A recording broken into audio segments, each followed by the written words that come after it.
na pagdating ko dyan sa ibang bansa, hinalungkat po ng amo ko yung maleta ko. Lahat ng cellphone na dala ko, kahit yung dikipad ko na cellphone na sira na, yung keypad niya, kinuha pa rin kasi sabi niya, pwede pang makipag-text. So bawal akong humawak nun. So kung ikaw na merong ganong sitwasyon, sa tingin mo, maka-join ka kaya sa mga trainings? Through chat room, to mga Zoom, pagtawag ng uplines mo, pag-update ng uplines mo, pag-update ng mga down the lines mo, sa tingin mo magagawa mo? Hindi, kasi wala kang cellphone. Ito yung sinasabi ko.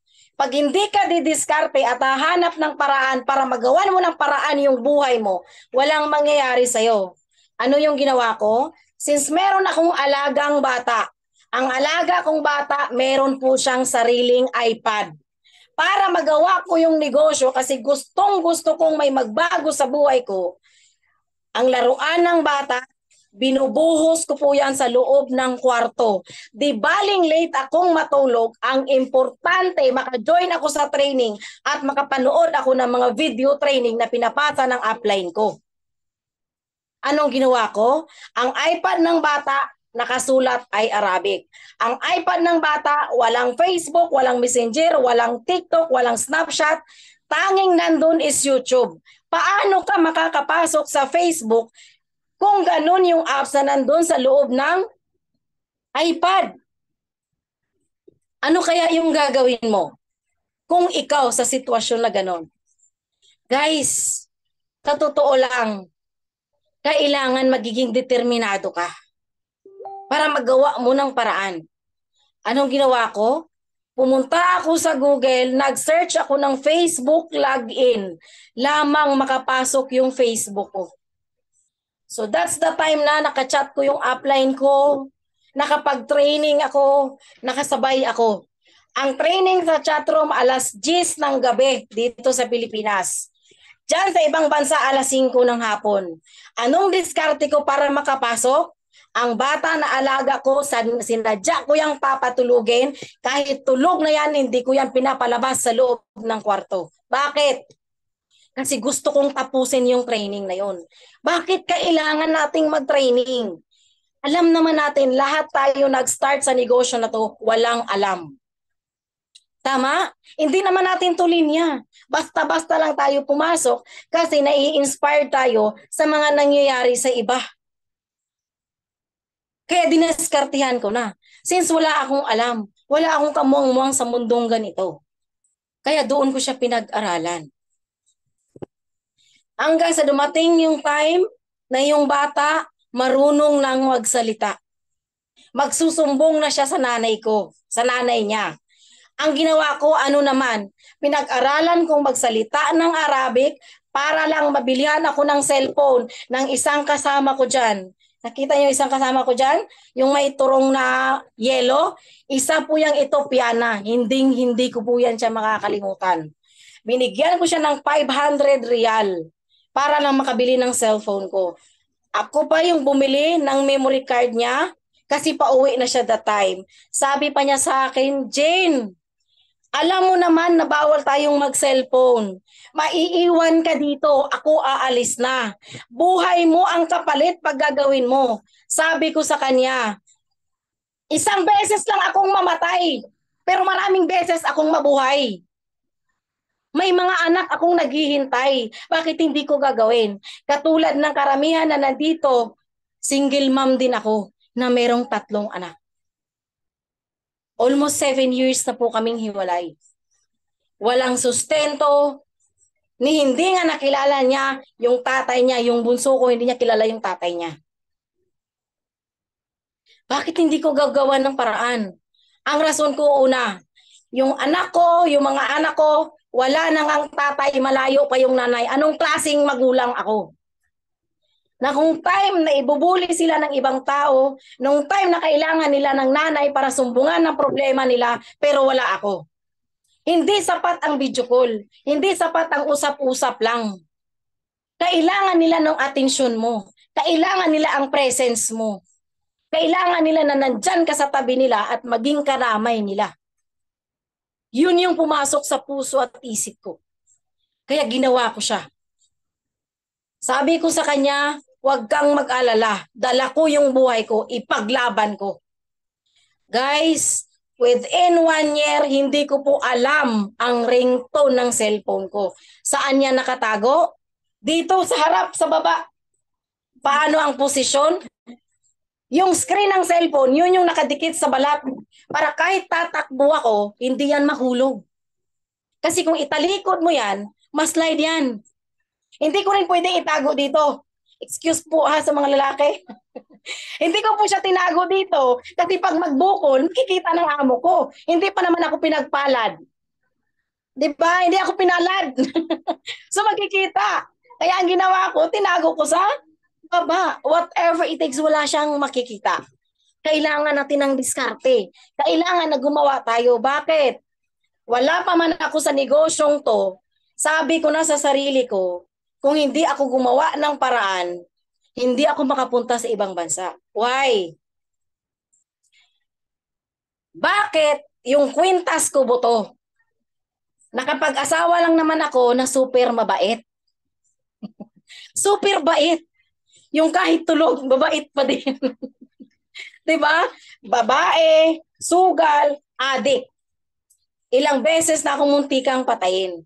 Ikaw ba, magsusustain ka? Walang pamilya. Hindi ko po minamasama yung pamilya ko, lalo na yung parents ko. Kasi mahal na mahal ko po sila. Pero nung lumapit ako sa nanay ko that time, Ma, alagaan mo yung mga anak ko. Mag-a-abroad ako. Ang sagot, hindi ko kaya yung mga anak mo. Kasi 3 yan. Anong ginawa ko? At the age of 28 years old, sabi ko, pag hindi ako mag-decide ngayon na lumayas at bitbitin yung 3 kong anak, maghihirap ako habang buhay, mamamatay ako sa tao na walang kwenta, wala namang binigay na magandang buhay sa akin. Tama? Ang ginawa ko, lumayas ako. Naglakas loob na lumayas ako. Kaya nung nakita ko tong empowered consumerism, sumali agad ako na walang dalawang isip. Kasi bakit? Sabi ko sa sarili ko, pag hindi ako gagawa ng paraan, wala ding mangyayari sa akin. Kaya, todo ako ng todo. Kahit takot na takot yung Ethiopiana na yan. Kasi iiwan niya na ako, uwi na siya sa Ethiopia. Sabi ko, huwag kang matakot, bilihan mo lang ako ng cellphone. Ako na bahala. Ang cellphone guys, walang SIM card. Bakit? Alam nyo naman, di ba?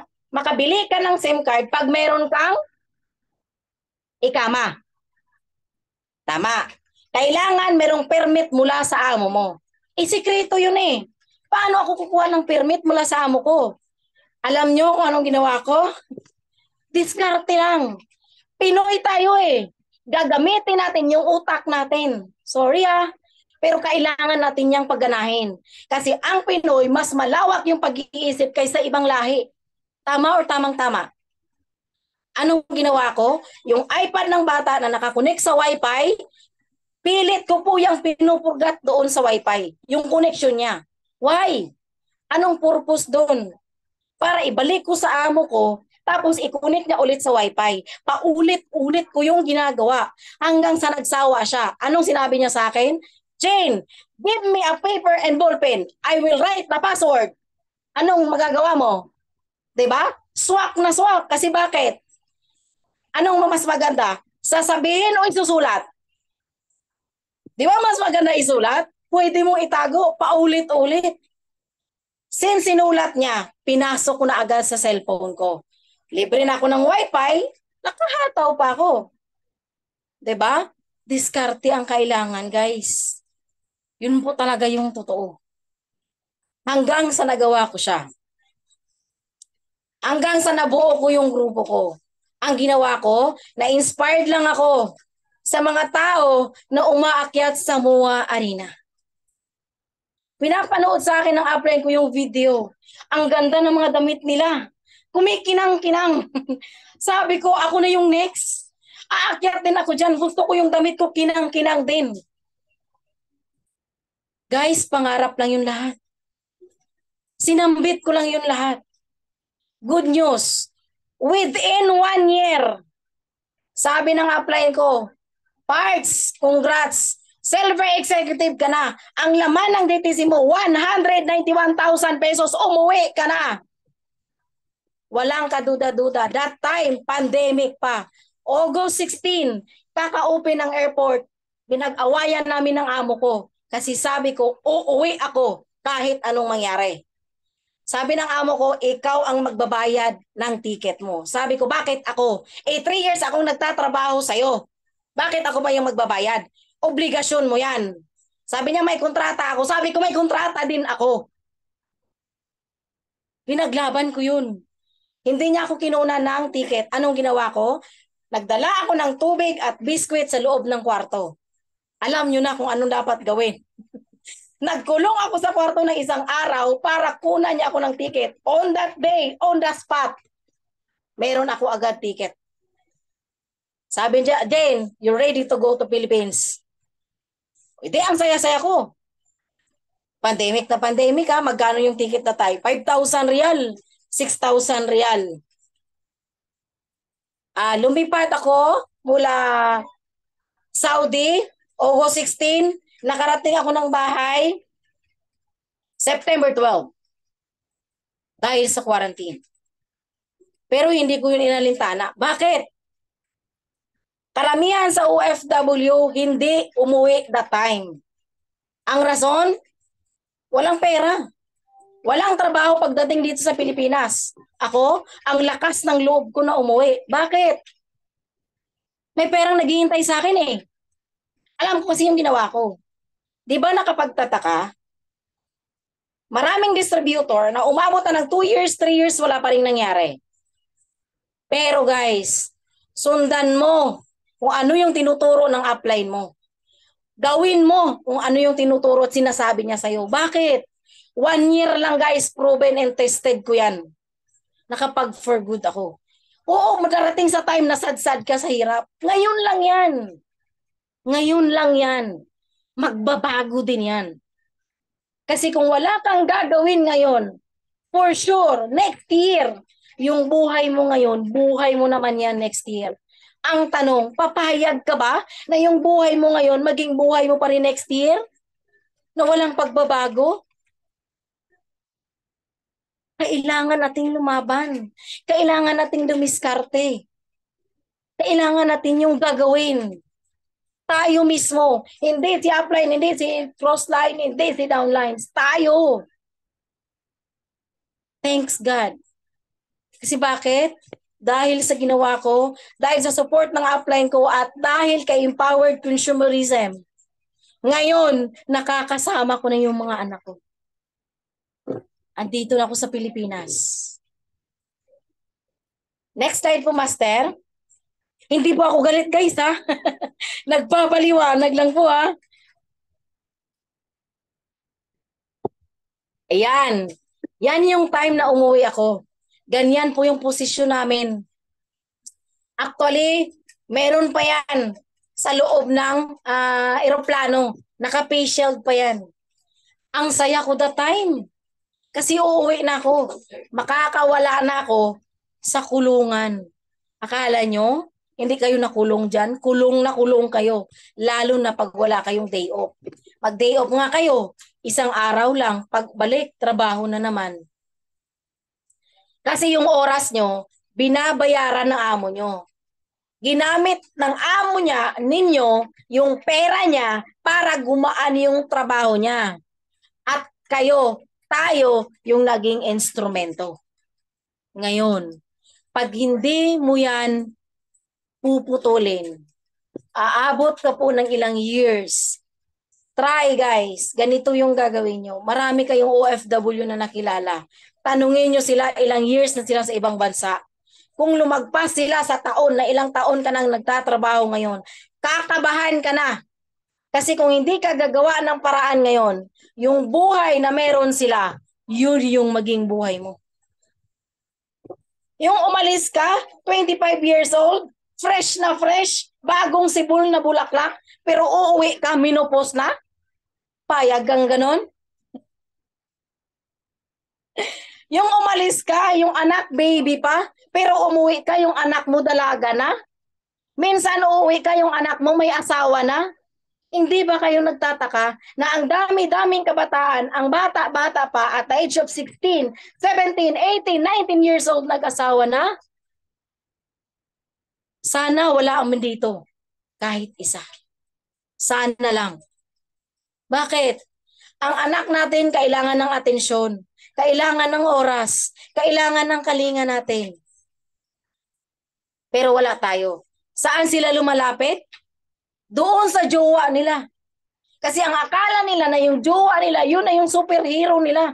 Kasi yun yung nasusumbungan nila palagi ng problema at nasasandalan pag time na nasasaktan sila. Tama o tamang-tama? Mabalitaan mo na lang, nagsasama na pala silang dalawa at buntis na. Or nakabuntis na.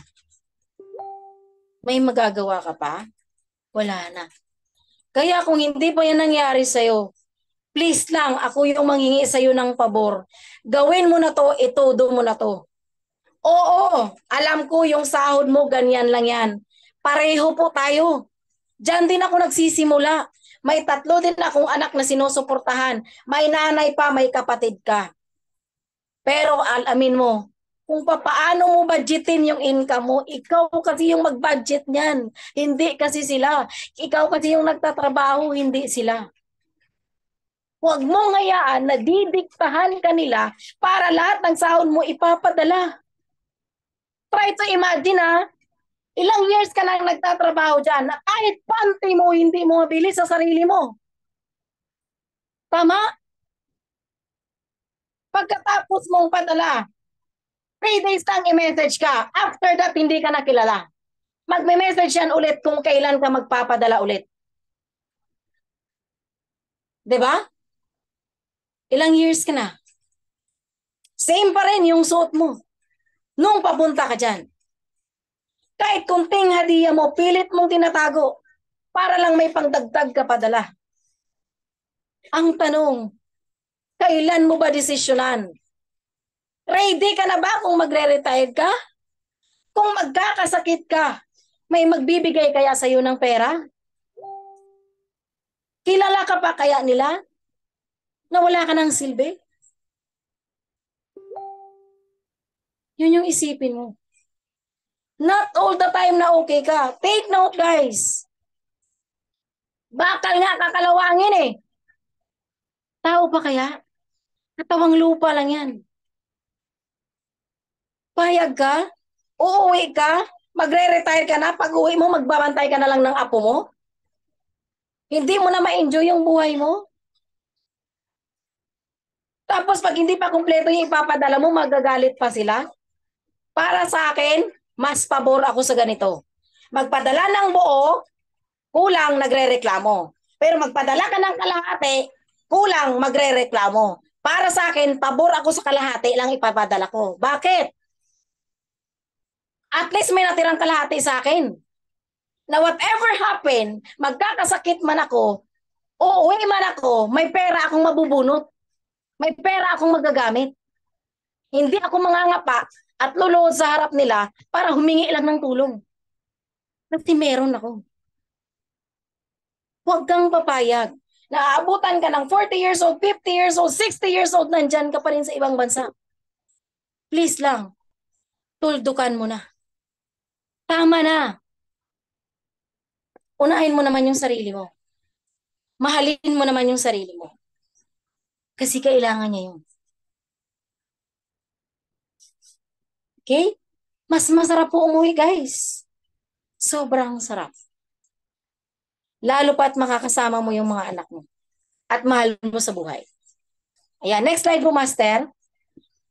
Guys, baka akala nyo galit ako Hindi po. I just want you to realize na ganun po talaga yung realidad ng buhay. Na kung hindi ka didiskarte at gagawa ng paraan mo, I'm pretty sure, may kilala po akong ganyan.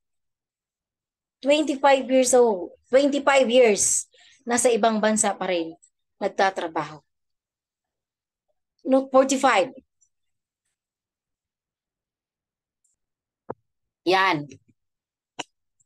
Nakapang 7 cheque po ako. Dito. Ka-empowered consumerism. Lahat ng nakikita nyo, hindi po yan pinapakita para ipanghambog sa inyo. Pinakita po yan para ma-inspired ka na pwede ka palang kumita sa ganitong paraan. First check ko guys, umabot po siya ng 191,000 pesos. Ang sarap sa pakiramdam na makahawak ka ng kapal-kapal na pera. First time in my life na nakahawak ng ganun kalaking pera. At dito ko lang yan natatamasa kay Empowered Consumerism. Alam nyo, nagtanong pa yung nanay ko. Kasi yung pamilya ko ayaw sa negosyong ganito. Kaya kung ikaw yung pamilya mo ayaw sa negosyong ganito, ito lang yung masasabi ko. Huwag mong hayaan na drive-ban nila yung manbela ng buhay mo. Kasi ikaw yung may bitbit na susi na yan. Huwag mong ibigay sa kanila. Ayaw nila eh. Actually guys, ang dami-dami kong mga pinsan, kamag-anak na OFW. Pero ni isa, walang nag-join sa akin. Pinagtawanan ako, tanga daw ako, gaga daw ako, baliw daw ako, bakit ako sumali sa ganitong negosyo. Good news. Ang nagsabi sa akin ganon, until now, OFW pa din. Pero yung pinagsabihan niyang ganon, good news, nakaupo na dito. Nagtatamasa ng magandang buhay at kasama yung mga anak. Ano yung diferensya? Okay lang pala magpakatanga. Okay lang pala magpakabaliw. Okay lang pala magpakagaga kung magbabago naman ang buhay mo. Huwag ka lang magpakatanga sa jowa mong manluloko. Tama, tamang-tama. 'Di ba? Yung sasabihan ka lang, my love, honey, so sweet, kailan ka magpapadala? Naku po. Naku po. Pagkatapos pagpadala, nandun sa inuman, nandun sa sabungan, nandun sa sugalan, nagtutungit. Tapos sasabihin, kulang pa yung perang pinadala mo? Gusto mo ba umiyak habang buhay? No way. Why? Naranasan ko na kasi. Naiyak ka ng iyak, sakit na ng dibdib mo, pero wala nang luhang tumulo. Huwag mong hayaang darating yan sa buhay mo. Yun yung dahilan kung bakit natuto ako sa buhay. Yan. Yung mga cheque na yan, ang sarap hawakan. Ang sarap hawakan ng pinaghirapan ko. Sabi ng nanay ko, saan ka galing ng pera na yan? Pumasok ka ba sa cybersex? Hoy, wala pa akong ganun. Sabi pa niya sa akin, yung cheque na yan, tatalbog yan. Kita nyo na ha? Awa ko na yung cheque pero sinabi pang tatalbog. Sabi ko sa kanya, sumama ka sa akin, punta tayo sa video. Sabi niya sa akin, sige. Pero pag tatalbog yan, makukulong tayo. Wala akong ano dyan ha, wala akong kasalanan ha. Yan. Alam nyo, dinala ko siya. Ako din takot at takot.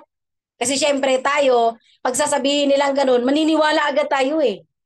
Diba? Sabi niya tatalbog eh. Nung binigay ko na sa cashier, takot na takot ako kasi baka nga tatalbog eh. Bigla-bigla sabi ng cashier eh, Mami, sulat mo yung full name mo, address mo, phone number mo, pirmahan mo. Sabi ko, wala. Patay na. Ano kayang gagawin sa akin? Bigla na lang, tinawag niya yung manager, nagpirma sa cheque, nagbilang na siya ng pera. Sabi ko, oy, Diyos ko, thanks God. Binigay mo sa akin yung pagkakataon. Eto na yung pera.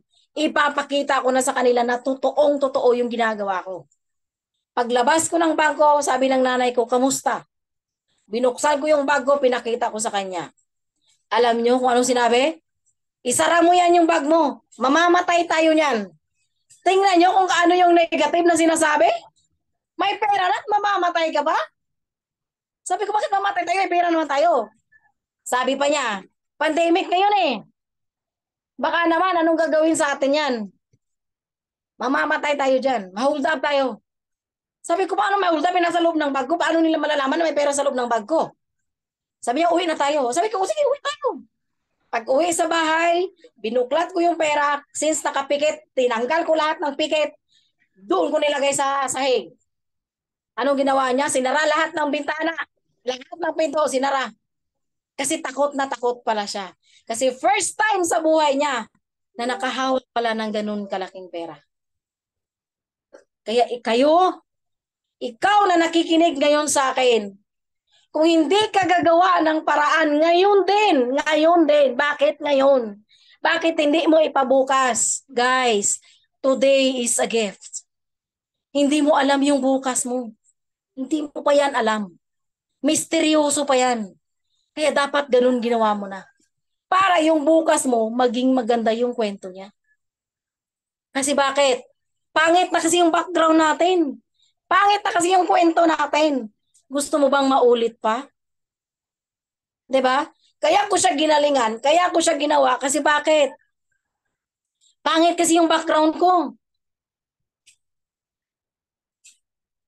Nanay ko, mahirap lang. Tatay ko, mahirap lang din. Kung saan ako nagtrabaho. Nakapag-asawa pa ako ng super mabait. 'Di ba? Ang pangit ng background ko. So since pangit yung background ko, pagandahin ko. Para ang kwento ko hindi mamana ng mga anak ko. Ayaw ko kasi napapasok sa school yung mga anak ko kahit piso walang baon. Ayaw ko kasi na yung anak ko papasok sa school natatanga-tanga lang harap sa mga classmate nila na kumakain. At ayaw ko din na mamana sa mga anak ko na papasok ako sa school na yung uniform na susuotin bigay lang ng ibang tao. At ayaw ko rin na lumaki yung mga anak ko na hindi ako yung nag-aalaga. Sapat na ang 3 years na yon. Tutuldukan ko na. Kaya ginawa ko. Ikaw, kailan mo tutuldukan? Kailan mo siya gagawin? Kailan mo babaguhin ang kwento ng buhay mo? Take note. Ikaw ang author. Ikaw ang writer. Ano ang isusulat mo sa kwento mo? Ikaw at ikaw pa rin ang makakasagot niyan. Ayan. So next slide po, Master. Ang daldal ko, no? Meron pa ba? Ayan. Guys, pangarap ko lang yan dati. Pangarap ko lang yan na maawardan ako. Oo, naawardan ako sa school. Pero iba yun. Bakit? Nakikita ko kasi yung naawardan na umakit sa stage ng Mo Arena, tapos ang dami-daming tao sa baba. Gusto kong ganun. Kasi sabi ko, ang daming magbibideo tapos i-upload sa mga social media. Sisikat ako dun. Yun yung iniisip ko. Tapos ang damit ko, ang ganda-ganda, mala prinsesa ako, mala reyna ako dun. Kaya first time, sabi ko, ihihit ko yung goal na yan. Nung nag-full time ako, month of November, pagdating ng June, na-hit ko po yung Gold Executive Prime. First time, umakyat ko sa MUA Arena. Pagpasok pa lang sa room ng VIP, sabi ko sa kasama ko, Parts, para hindi ako makalakad. Sabi niya, bakit? Nanginginig na lahat ng pako nangangatog na. Sabi niya, lumaban ka, aakyat pa tayo sa stage. Sabi ko, totoo ba talaga to? Hindi pa ito panaginip? Baka naman, pinasok ako sa video na pinanood ko. Saan naman lang, hindi na ako lalabas doon. Ito na. Sabi niya, hoy, totoo yun, sasampalin pa kita. Sabi niya sa akin, hanggang sa umupo kami. Guys, yung luha ko, grabe. Grabe yung iyak ko. Why? Lahat parang nagre-rewind yung nangyari sa buhay ko. Yung tao na pinilit nilang tinapon, pilit inaayawan, pilit kinamungian, nandito na. Nandito na. Yung taong hindi nila pinaniwalaan, nandito na. Umaakyat na. Magbabandera na. Yan. Pangalawa, yung Millionaire Circle na yan. Bakit ganyan yung damit ko? Na award lang naman sana. I don't care kung sasabihin mong ang korne-korne ko. Kung bakit ako nagsuot ng ganyan. Pangarap ko yan eh. Gusto ko yan eh. Kahit yung mga kasamahan ko, yung mga down the line, mga leaders ko, nakikita yung damit ko, nahihirapan pang bitbitin yung damit ko sa likuran, wala akong pakialam. Bakit? Moment ko yun. Moment ko yun, aakyat dun. Ninanamnam ko po yung mga moment na yun. Why? Meron kasi akong ginamit na stepping stone para maabot ko yan. Kasi bakit? Kung ayaw man ng pamilya mo, sa ginagawa mo, ipakita mo na magaling ka. Ipakita mo na tama yung ginawa mo. Ipakita mo na magbabago yung buhay mo sa ginagawa mo ngayon. Mahihirapan ka? Natural yan. Wala ka pa naman sa negosyo, nahihirapan ka na eh. Tama? Narinig niyo ba yung sinabi ng ang pangalawang sharer natin? Na bahala na daw mag-join siya kung mawala man yung pera niya. Wala, ganun din ako dati. Bakit? Ang sabi ng nanay ko, bakit ka sumali dyan, may scam ka? Sabi ko, ma, hindi na ako matatakot ma-scam. Sabi niya, bakit? Na-scam na rin ako. Sabi niya, bakit may sinalihan ka bang ibang kumpanya? Sabi ko, wala. Sabi niya, paano ka na-scam? Sa loob ba naman ng 2 years na wala akong ipon na puro na lang padala sa inyo, sa tingin niyo hindi yun scam? Sa tingin niyo kaya, hindi ka ba ini-scam? Scam na scam. Wala nang bumalik sa'yo kahit product eh. Kahit knowledge, wala nga eh. May tinuturo ba sa'yo? Wala. Anong binibigay sa'yo? Problema, hinanakit, stress. Kaya ang nangyayari, maraming OFW ang na-depress at nagpapakamatay. Take note guys. Yung kabilang paa mo, nasa sementeryo. Swerte na lang kung uuwi kang buhay. Lalo na, pag nandyan ka sa Middle East, bago ka pumunta dyan sa ibang bansa, dumaan ka sa Pidos. Dumaan ka sa UWA. In-explain doon kung anong buhay na meron ka dyan. Tama? Anong bansa yung pupuntahan mo? Bansa ng mga manyakis. Tama o tamang-tama? Diba yun yung sinabi ng UWA? Yes. Pangalawa, sinabi niya doon na sa loob ng 2 years, kikita ka ng 500,000. Doon na numbalik yung sinabi sa akin ng OWA. Nung lecturer namin. Sabi ko, oo nga no. Sabi ng taga-OWA, kikita ako ng 500,000 sa loob ng 2 years. Sinungaling ata sila. Bakit wala akong nahawakan? Bakit resibo? Oh, sinisi ko pa yung OWA. Pero since curious ako, kinuha ko lahat ng resibo, tinutal ko. Good news, lumabas ang 500,000 sa total. Andon sa calculator. Sa calculator lang pala. Eh ngayon, papayag pa ba ako na nung pag-extend ko ng 1 year, may i-scam pa ako? No way! Hindi na ako papayag. Kaya ang ginawa ko siya. Ang kapatid ko, galit na galit sa akin. Binlock niya ako. Sabi pa niya, sana nagpatayo na lang tayo ng restaurant at ako yung nag-manage. Sabi ko, tapos na. Wala na. Tapos na yung 2 years na wala man kayong nalikom kahit piso. 3 lang yung anak ko, mga bata pa. Pero bakit wala kahit kusing ang natira? 'Di ba? Kung totoong naawa kayo sa akin, kung totoong mahal nyo ako, dapat yung sahod na pinapadala ko, iniipon nyo yung iba para man lang pag-uwi ko, pagkatapos ng 2 years ko, meron akong pera dyan sa inyo. Tama o tamang-tama? Yun yung totoong nagmamahal na pamilya. Hindi yung hingi lang ng hingi, naghihintay ng bigay. Pag wala ka nang ibigay, wala bang kumakain? Excuse mo ha. Masahol ka pa sa tae. Yun yung totoo. Sorry. Sorry ha. Pero yun po yung totoo. Hindi ka na po lilingunin. Lalo pa pag magkasakit ka na. Wala ka ng silbi eh. 'Di ba? Kaya ngayon, Yung pinakita sa inyo na inspiration, guys. Isa lang yung salamin para makikita nyo na kung merong nauna, merong kasunod. Pero wag kang papayag na ibang tao pa yung kasunod. Dapat ikaw na nandito sa loob ng Zoom. Dapat ikaw na, hindi iba. Kasi bakit? Ngayon lang yan. Ikaw ang tutuldok niyan, hindi sila. Ayan, next slide po, Master. Meron pa ba?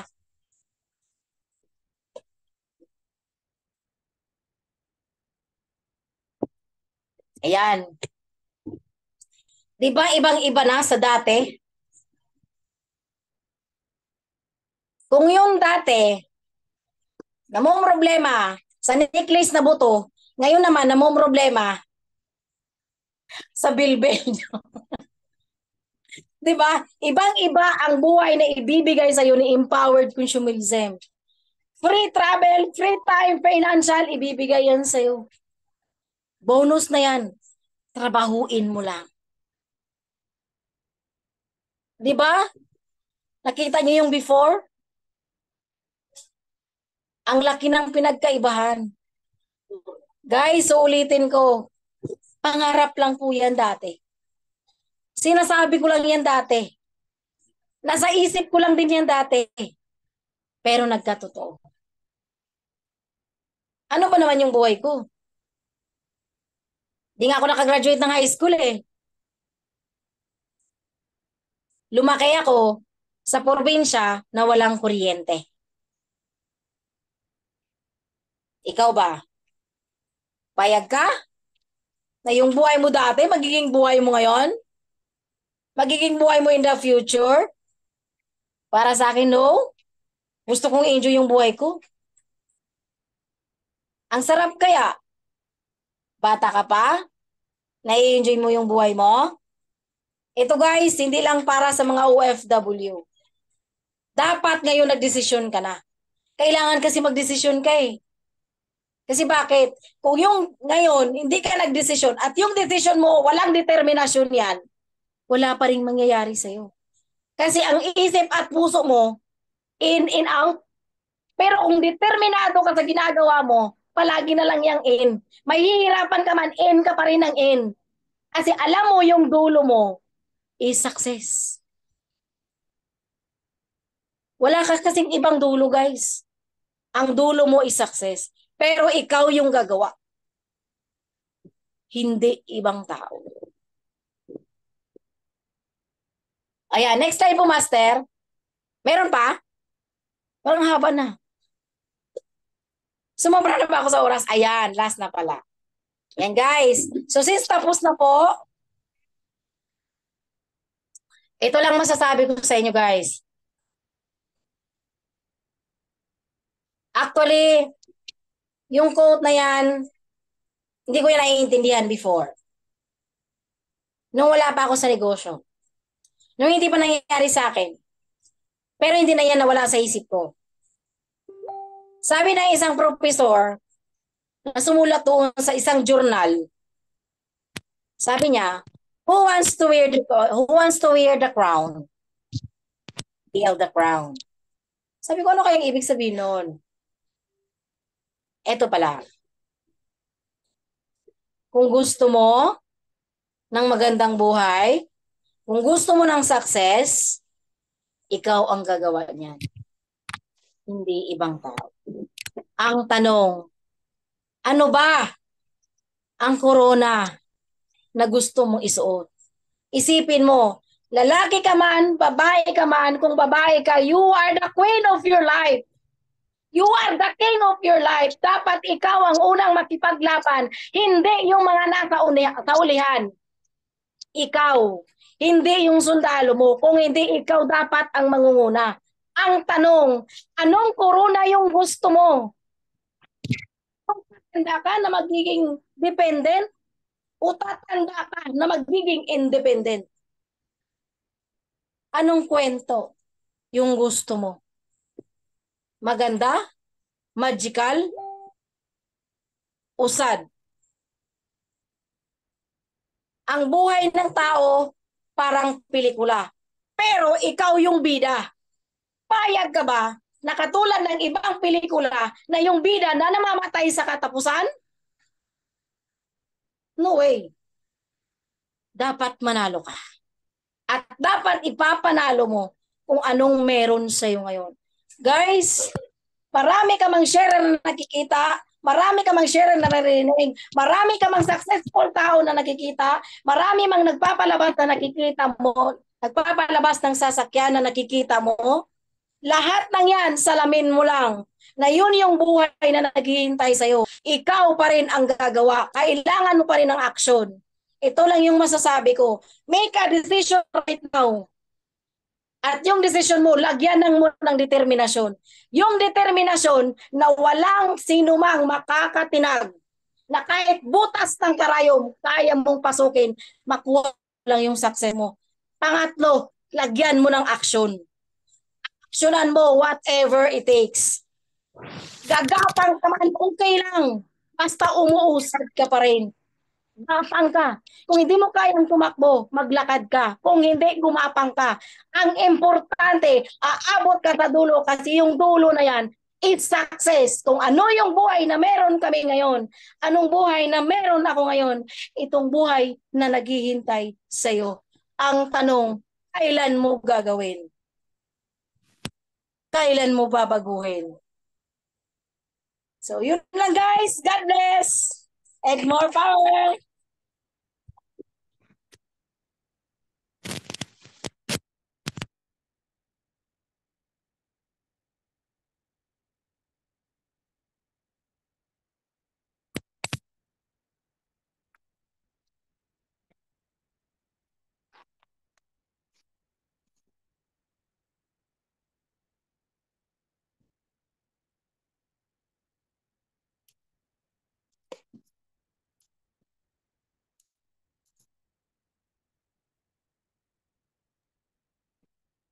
Yan, thank you so much, Apply, no? Grabe, na-inspire ka ba? Saka ba sa na-inspire ngayon? Paki-comment nga kayang bless. Yan, paki-comment. Kasi bakit? Ako sobra akong na-repress at na-inspire kasi grabe, hindi lang yung pagiging busy mo, basta't may pangarap ka talaga, paglaban mo talaga yan. Kaya ikaw, kung nag-invest ka mo yan, isugal mo na, huwag kang nang magpanigative pa sa mga pamilya mo kasi bakit? Ikaw pa rin mismo sa sarili mo ang magbibigay ng success. Kung naging successful ka na dito, give na yung pamilya mo. Kaya guys, maniwala ka sa sarili mo kasi yung sistema andyan na. Ikaw na lang yung kulang. Ang dami ng taong nag-resulta dito. Dapat maniwalaan mo yan. Yan, congratulations sa lahat sa 27 participant. No? So, hindi pa tayo natatapos. Dapat makinig ka mabuti ngayon. So, mag-isip kayo ng mga question kasi bakit? Sasagutin pa natin ng mentor na nagsishare ngayon. Yan, mentor, andyan ka po ba? Tayo may Q&A. Yeah, 3 question na po. Sa lahat ng ganito ngayon, makinig ka ng mabuti. So, i-comment mo nyo po kung ano yung mga nakakasagabal sa negosyo, kung ano yung mga katanungan ninyo para naman masagot ng ating mentor nandito ngayon. Libre lang pong magtanong. Walang bayad. Bukas may bayad na yan. Kaya magtanong ka na. So, yan, sa 24 participant, magtanong ka na, huwag kang mahiya. Yan, mentor, may ano po dito, may isang katanungan po. Mentor, ano po bang masabi mo sa isang member na may mga active na mga leaders and full-timers at kumita na rin, umalis pa sa negosyo dahil lang sa jowa?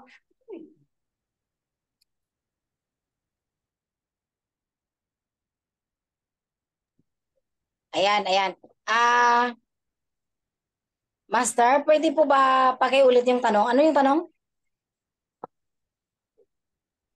Yan, mentor, ano po bang masabi mo sa isang member na may mga active na leaders and may na-build na ng full-timers tapos kumita na rin dito sa negosyo, umalis sa business dahil lang sa jowa? Agay. Agay, kalami. Ayan, so thank you, Master, sa magandang tanong mo. So, ano ba yung rason? Ano din ba yung rason? Bakit nagpadala ka pa sa jowa na kumikita ka na? May grupo pa. Bakit mo pinagpalit yung grupo mo doon sa nag-iisang jowa mo? Bakit yung jowa mo ba? Binibigyan ka ba ng income every month ng milyon? Kaya pwede mong ipagpalit? Alam mo ang masasabi ko doon, sorry saan man lang ginamit mo yung isip mo? Kasi walang ganun. Magpapatalo ka pa ba? Yun yung sinabi ko kanina. Nagpapa-scam ka. Sa lintik na pagmamahal na yan na wala namang kwenta. Ano ba yan? Diba? Kinikilig ka. Ang tanong, yung kilig ng pagmamahal niya, makain mo ba? Makain ba ng pamilya mo? Mabuhay ba yung pamilya mo doon? Diba? Hindi kasi pwede dito, Master, magbitaw ng salita na, sarap sana. Kung ano yung masasabi. Bakit? Bakit? Ang tanong ko din, bakit mo yung nagawa? Kumikita ka na. May grupo ka na. May mga tao na nakaasa sa'yo. Di ba? May tao nang nakaasa sa'yo. Guys, take note. Sa lahat po na nandito na may mga leaders na, hindi po yan pinasali mo para maging magaan yung buhay mo. Oo, nandun na yung bonus na kumikita ka. Pero dinagdagan mo po yung obligasyon mo sa buhay. Kasi buhay nila nakasalalay sa iyo at buhay ng pamilya nila. Kasi naniwala po sila na magbabago yung buhay nila sa tulong mo. Pero bakit mo tinalikuran? Anong klaseng apply ka? Diba? Ano yung masasabi ko? Ba't naman nagpaka TNJA ka? Diba? Ang marunong lang doon, magdugtong-dugtong yung makakaintindi doon. Bakit naman kasi nagpa-member ka sa TENGA? 'Di ba? May grupo ka na eh. Anong mangyayari sa buhay mo ngayon? Wala na. Kasi pinagpalit mo. Sinabi ko na 'di ba kanina, ikaw ang gagawa, hindi siya. Ba't ka nagpapadala? Gumising na kasi. Ang gisingin mo, hindi lang mata, isip at puso. Kaya nga po, okay lang kaya nga po, ang isip nilagay sa taas ng puso kasi una tong gamitin bago ito. Pero bakit ito yung inuna mo? Bakit ka nagpapaskam doon? Tapos magdadalaw, ano masasabi ko? Ano masasabi ko? Yun na yun, ayun oh. Tinipe nila. Di ba? Yun yung masasabi ko doon. Bakit naman? Hindi ba pwedeng matiis yan? Hindi ba yan makapagtiis? Hindi ba yan makapaghintay? Kasi pag kikita ka ng milyon, pwede naman yan eh. Pwede tayong bumili kahit 10. Di ba? Kaya guys, sa lahat na nandito, kung ikaw wala pang jowa, ituloy mo yan. Unahin mo yung negosyo. I-priority mo muna yung career mo bago yung love life mo. Kung ikaw ngayon, may jowa ka na, please lang, 50 lang yung ibigay mo. Iiwan ka man, sasaktan ka man, at least may 15 na tira para sa'yo. Para hindi ka masaktan. Para hindi ka mawalan.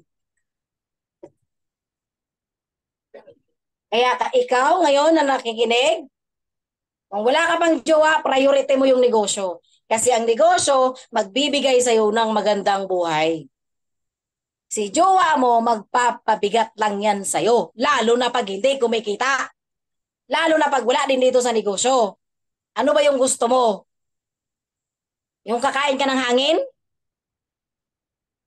O baka naman ngayon, since kumikita ka na, kumakain ka sa mamahaling restaurant. Kumakain ka ng masarap na pagkain. Ngayong pinagpalit mo yung negosyo na to, umasenso ka na. Bakit? Nung nandito ka pa sa negosyo, kumakain ka, nagkakamay. Tama? Nung wala ka na sa negosyo, umasenso ka na kasi bakit? Nagkukutsara ka na. Paano umasenso nagkukutsara? Kasi, nung nandito ka pa sa negosyo, kumakain ka ng kanin. Pero nung wala ka na sa negosyo, lugaw na yung kinain mo. Ang tanong, payag ka na mangyari yun sa buhay mo? O, di ba naman kutsara ba na yung lugaw? Totoo na. Di ba? Ikaw ngayon na nakikinig, huwag mo nang tularan yung mga taong nandun. Please lang, i-priority mo yung negosyo. Okay? Kasi uulitin ko, kung ano yung buhay na meron ng mga upline na nakikita nyo ngayon, yun yung buhay na naghihintay sa'yo. Huwag ka nang magpadala sa love na yan. Why? Isip muna bago puso. Kaya nga binigay ito dito sa taas bago dito sa baba eh. 'Di ba? Isip-isip po pag may time. Sorry. So, yun lang po, Master.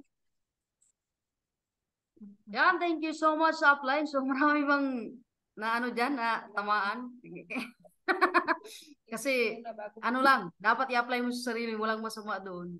Dapat ano lang, always positibo. Yan, so upline, meron pa pong question dito. Yan, apps, ano masasabi mo sa mga OFW na matagal na sa ibang bansa at walang ipon pero ayaw gawin ang business ng seryoso? Ayan, so thank you, Master, sa tanong mo. Ayan.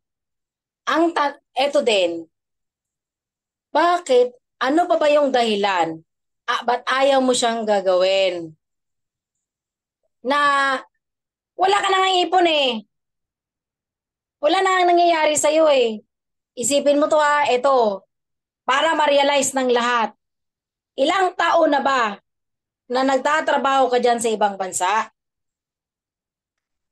Ilang taon na? Itotal mo yan. Nagtatrabaho ka ng 3 years?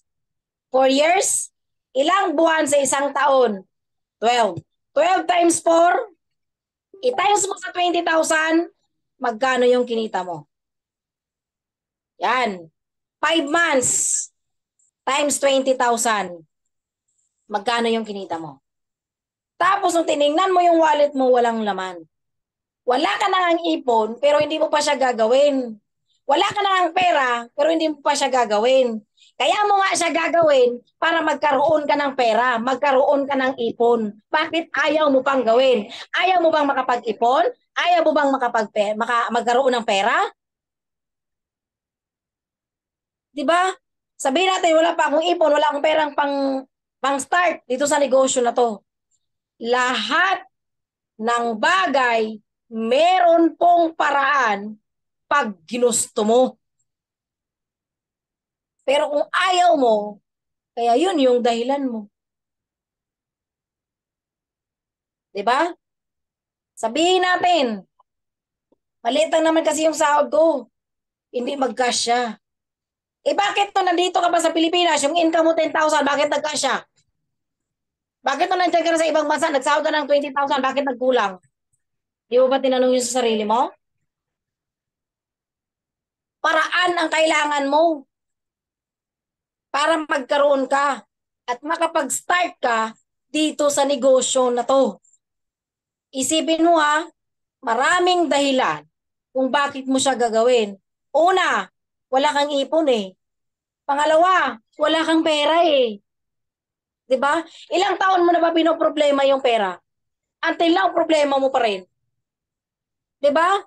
Pangatlo, para matuldukan mo na yung pagiging OFW mo. Yun yung mga dahilan kung bakit mo siya gagawin. Pang-apat, gising, may pamilyang naghihintay sa'yo. Lalo na yung mga anak mo na walang kamuang-muang na iniwan mo. 'Di ba? Yan yung pinakalalim na rason kung bakit mo siya gagawin. Kasi hindi mo siya gagawin para lang sa sarili mo. Gagawin mo siya para sa pamilya mo. 'Di ba? Ano yung rason bakit nandiyan ka sa ibang bansa? Di ba para sa pamilya? O eto, baka sabihin, puro na lang OFW. O ano yung rason bakit mo ginawa yung negosyo na to? Bakit nandyan ka sa loob ng hub? Di ba para din sa pamilya mo? Kasi bakit? Wala ka ding pera, wala kang ipon, wala kang negosyo. Kaya mo siya gagawin. Di ba? Yun yung dahilan kung bakit mo siya gagawin. Okay? So, merong rason kung bakit mo siya gagawin. Wala kang pera, kaya mo siya gagawin. Wala kang ipon, kaya mo siya gagawin. Gusto mo ng magandang buhay, kaya mo siya gagawin. Gusto mo mabigyan ng magandang buhay ang pamilya mo, kaya mo siya gagawin. Yun po yung dapat mong gagawin. At yun po yung iisipin ng bawat isa. Lahat na nandito sa loob ng Zoom. Yan. So, Master? Yan, thank you so much sa Plano sa malapit na pag-share. I hope maraming natutunan para po sa ating lahat yon. So, kung ano ka, kung may pangarap ka, paglaban mo na, huwag mo nang patagalin pa. Yan, upline. So, may isang katanungan pa po dito. Ilang account po ba ang kinuha mo nung nagsimula ka pa lang? At paano ka po nagkaroon ng award at nakapag-build ng grupo? Ayan. Actually, dati, sumubok pa lang ako. Kasi yung pagsubok ko, marka bahala. One account, yung una kong pinadala. Nakausap ako ng upline ko on that day. Kinausap ko agad yung amo ko. Nanghiraman ko ng pera sa kanya para makapag-start ako. Nag-advance ako sa sweldo ko. Ngayon, pinadala niya yung pera yun. One account. Nung padala ko yung one account na yun, in-explain ng upline ko kung gaano kaganda ang meron kang multiple accounts. Sabi ko, uy, nakakabaliw palang kitaan to. Ito na pala yung time para mabili ko na lahat ng gusto ko. Anong ginawa ko? Umulit agad ako. Kinapalan ko na talaga yung mukha ko. Bakit? Kung hindi mo kakapalan yung mukha mo, magugutom yung sikmura mo. Lumapit ako ulit sa amo ko, nanghiram ng pera at kumuha ng multiple accounts. Kaya nangyari yan sa akin. And then, ang ginawa ko, una, nag-training. Bakit una yung training? Kasi doon sa training, doon ka magkakaroon ng kaalaman dito sa negosyo. Alam nga naman magdadrive ka, hindi mo alam kung anong destinasyon mo. Dapat alam mo. Inalam ko, nag-training ako. And then, ginawa ko siya. Lahat ng pinapagawa ng upline ko, oo lang ako ng oo. Yes lang ako ng yes. Kaya yun yung sinabi ko kanina. Okay lang pala magpakatanga. Okay lang magpakabaliw. Okay lang magpakagaga kung magbabago naman yung buhay mo. Kaya ang nangyari, within 1 year, nakapag-for good agad ako. In a short period of time. Guys, yung amo mo may puso din yan. Gumawa ako ng rason. Yung 3 anak ko yung nirason ko. Iniyakan ko, lumuhod ako sa kanya para magpahiram siya sa akin ng pera. Good news. Binigay niya sa akin yung hiniram ko. Nung tinanong niya sa akin how much, ay di, binitawan ko ng masarap na salita para makapag-start ako ng multiple accounts. Kasi, iba po kasi ang naka-multiple accounts kaysa sa single account. Oo, kikita ka. Kikita ka. Pero ang bagal kasi. Ano ba yung gusto mo? Mabilis o mabagal? Ano ba yung gusto mo? Malaki o maliit? O, di ba? Doon ka na sa mas mabilis. Isang trabaho, isang galaw, ibang-iba yung kitaan. Kaya nag-multiple accounts talaga agad ako. Within 1 week, nakausap ako ng upline ko. Walang kaduda-duda, walang katakot-takot. Hindi na ako natakot na scam. Bakit? Ano ba yung sinabi ko kanina? Bakit pa ako matatakot ma-scam? 2 years na pinadala ko yung pera ko na walang naipon.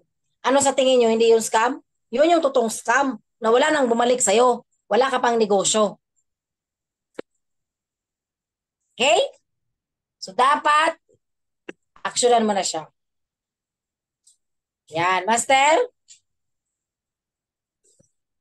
Yan, thank you so much, Upline, no? Grabe, marami bang na-inspire. So, Upline, meron mo pong last question na talaga. Yan, so, paano mo po sinasagot ang mga ganitong objection ng mga OFW? Okay naman ang kinikita ko dito ngayon. Ang mahalaga sa akin, magkabahay at makapagtapos ng pag-aaral yung mga anak ko. Okay, magandang tanong yan. Isang realization sa lahat ng OFW at ito din yung isasabi. Oo, maganda nga may bahay ka, wala akong against dyan. Kasi bahay mo yun. Ang tanong, yung bahay ba nagbibigay sa'yo ng income? Pag tumanda ka, magbibigay ba sa'yo ng income? Hindi. Yung anak mo, nakapagtapos sa pag-aaral, salute ako sa'yo. Kasi napagtapos mo. Ang tanong, yung anak mo ba hindi mag-aasawa? Ang anak mo ba hindi lalabas sa puder mo? Ano ka ngayon pag tumanda ka? Wala kang negosyo. Di ba? Ano mangyayari sa'yo ngayon?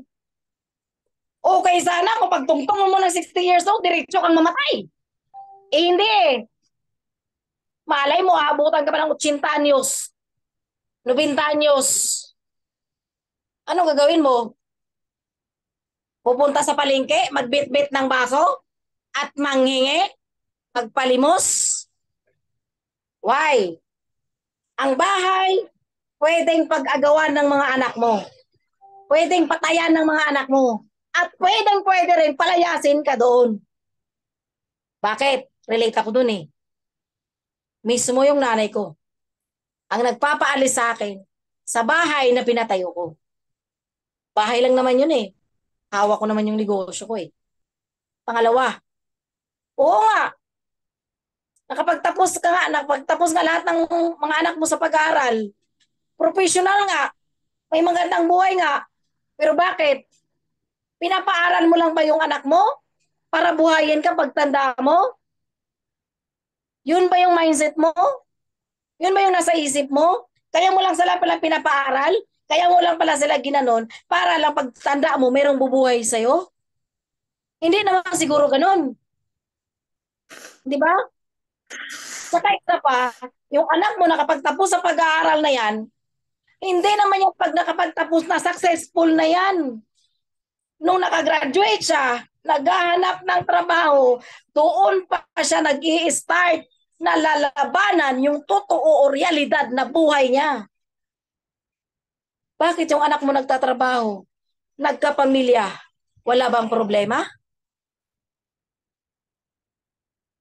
Yung anak mo, nagtatrabaho, professional na, hindi ba gagastos? Gagastos din, di ba? Eh ngayon, ikaw, wala kang pera. Umuwi ka, walang pera. May bahay ka nga, nakapagtapos nga sa pag-aaral yung mga anak mo. Anong mangyayari sa'yo? Dalawa lang yung mapupuntahan mo. Una, magpapalimos ka sa kalye. Pangalawa, pagpasapasahan ka sa mga anak mo kasi walang magsusustain sa'yo. Yung anak mo, professional man yan, may trabaho man yang maganda, meron din yang sariling pamilya. Hindi mo na pwedeng sabihin, anak, nakapagtapos ka na ngayon sa pag-aaral mo, magtrabaho ka na, buhayin mo na ako. Huwag kang mag-asawa, ako lang yung buhayin mo. Tsaka ka na mag-asawa pag mamatay na ako. Pwede ba yon? Ha? Siguro nga, hindi pa nakagraduate yung anak ko, nag-asawa na. Diba? Yun yung rason kung bakit mo siya gagawin. Hindi mo kasi hawak yung anak mo. Ikaw yung nagpalaki ng buto, ikaw yung nagpapaaral, pero yung decision niya, hindi mo hawak yun. Wala kang kinalaman doon kasi buhay niya yun. Yun yung totoo. Oo, hindi ko po ni-negative yan. Hindi po ako against dyan. Mas maganda yun nakapagtapos sa pag-aaral yung anak mo. Salute ako sa'yo. Pero, pagkatapos niya sa pag-aaral, hindi naman yan siya naging successful. Ang layo pa ng tatahakin niya sa buhay bago niya makamit ang magandang buhay. Kung magkakaroon siya ng magandang buhay, eh naging empleyado lang siya panghabang buhay. Bakit? Anong buhay nakacycle sa kanya? Gising sa umaga, gising ng alas 4 ng umaga, papasok sa trabaho, uuwi ng hapon, matutulog, kinabukasan papasok na naman sa trabaho. Pagsahod, gagastos, wala nang natitira. Sa tingin mo, kailan magbabago ang buhay ng anak mo? At kailan ka i-sustain ng anak mo? Diba mas masarap na una yung negosyo? Why? Ang negosyo, nagbibigay ng maraming income. Nagbibigay ng maraming pera. Maraming bahay ang pwede mong ipatayo. Tatalikuran ka man ng mga anak mo, pwede kang kumuha ng caregiver para alagaan ka ng maayos. And I'm pretty sure na pag meron kang pera, hindi ka pagpasapasahan. Anong mangyayari sa'yo? Magpag-aagawan. Bakit? May pera ka eh. 'Di ba? O sa akin na muna yan si mama. Ay hindi, sa akin na lang to. Eh sa akin na naman ngayon. O, 'di ba? What if wala kang pera? O sa'yo muna si mama. Sa'yo muna si papa. Ano isasagot? Ay, sa'yo na muna yan kasi busy ako. Wala ako dito. Ay, yung mga anak ko kasi kailangan ng ganito. Eh, may gastusin kasi ako. Hello? Wake up din. Yan yung realidad ng buhay. Nandito tayo sa realidad eh. Wala sa joke. Kasi kung tutuusin, yung anak mo, kung nandyan yan para sa'yo, ilang taon ka na ngayon? Dapat nga at the age of 40, nai-enjoy mo na yung buhay mo eh. Dapat sana nagsabi na yung anak mo, ma, stop ka na ma sa pagiging OFW. Ako naman yung magtatrabaho para sa'yo. Nangyari ba? Until now, OFW pa din. Di ba? Sad, but true. Tama? So, yun lang, Master. Yan, thank you so much, Upline, no, sa malapit na pag-share. I hope maraming natutunan sa lahat ng nandito ngayon. Participant, makinig kang mabuti, huwag kang matakot sumugal kung alam mo namang mananalo ka dito. Tsaka, kung andito ka na, pagpatuloy mo na kasi lahat naman dito pwedeng yumaman eh. Nakadepende lang yan kung kailan mo aksyonan. Dapat, andyan ka kung ilang years ka pa, grab mo na yung opportunity, huwag ka nang magpabagal-bagal pa. Kasi bakit? May mga taong tulungan ka para maabot mo yung success mo dito. Yan, thank you so much sa 212 participant. I hope, paula naman natin ng gratitude. Nang comment dito sa ating comment section si Upline Ginilan Flores sa malupit na pag-share. I hope na maraming na-refresh at i-apply nyo po palagi nyo sa sarili nyo para hindi yung sasayang yung oras nyo dito. Yan, thank you so much. Thank you so much. Upline, bago po tayo sa lahat nandito ngayon, bago mag-iwalay-iwalay, picture-picture muna tayo.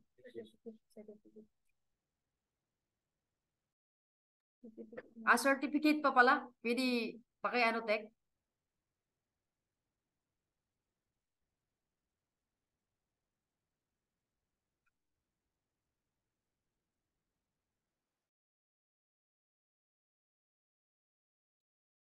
Yan. Certificate of Appreciation proudly presented to Tahir Mamatos in grateful recognition for extending his quality time to be our guest sharer and Millionaires Project Spotlight online event. Given this 12th day of October 2023, signed by founder Adrian Vito.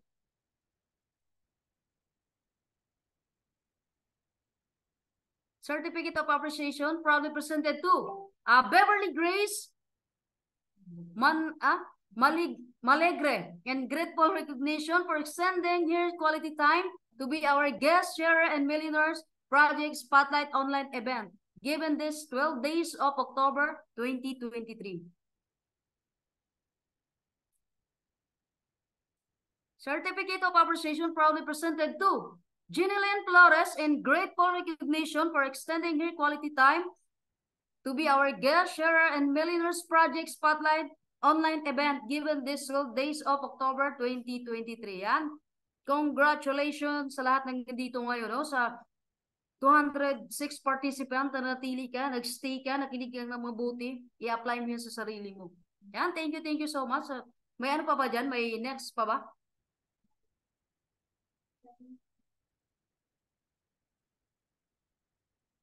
Wala na, so picture-picture na lang po tayo.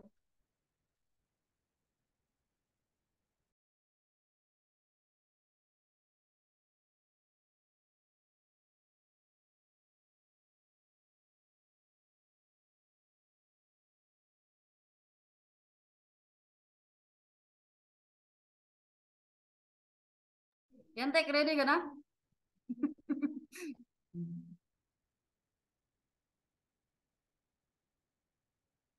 Yan, wag muna kayong malis. Picture-picture muna tayo. Pinopen cam naman sa lahat. Kung hindi ka naman busy para makasabay ka sa ating picture-picture. Ang gandang tignan pag mas na nakapag-open cam ka.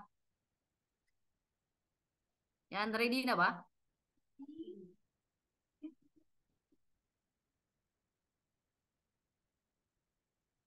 Yan, open cam mo pa sa lahat.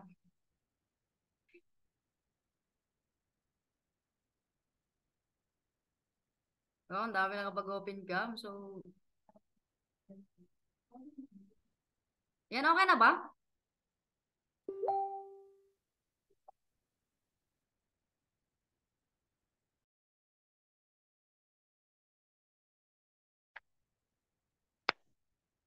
Yan po.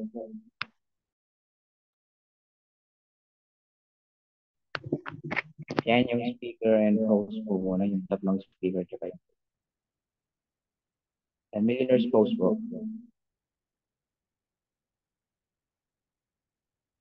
1, 2, 3.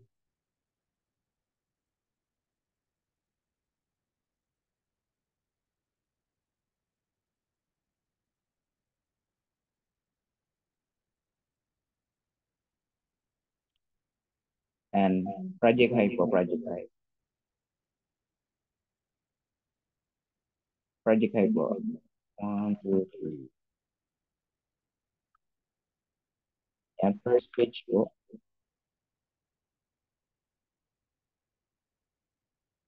Project High first page. 1, 2, 3.